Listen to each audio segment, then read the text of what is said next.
Nous continuons notre périple avec Moïse. Et aujourd'hui, j'ai envie de me poser la question, pourquoi est-ce que Moïse et le peuple d'Israël ont été dans le désert pendant 40 ans avant d'entrer en terre promise? C'était une chose de sortir de l'esclavage, c'est une autre d'entrer en terre promise. Ils auraient pu faire cela en quelques jours, or, ils l'ont fait en 40 années. Pourquoi?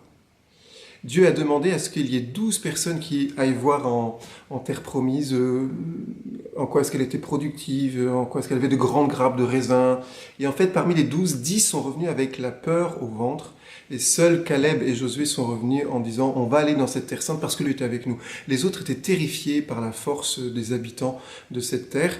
Et ils ont donné cette peur, ils ont transmis cette peur à tout le reste du peuple d'Israël qui criait et qui avait juste envie de se replier sur eux-mêmes.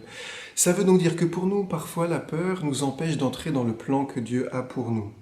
Il y a un très beau texte aussi qui dit que lorsque les hommes d'Israël vont à la bataille, si certains d'entre eux ont peur, il faut qu'ils rentrent à la maison, sinon ils vont transmettre leur peur aux autres hommes.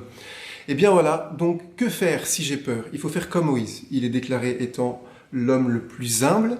Et ensuite, Moïse, c'est celui qui essayait tout le temps d'obéir à la voix, d'écouter la voix de Dieu et la loi de Dieu. Et donc nous, pour faire sortir notre peur et entrer dans la terre promise, il faut être rempli d'humilité, en tout cas faire tout ce que l'on peut pour être humble. Comment? En étant obéissant à la parole de Dieu.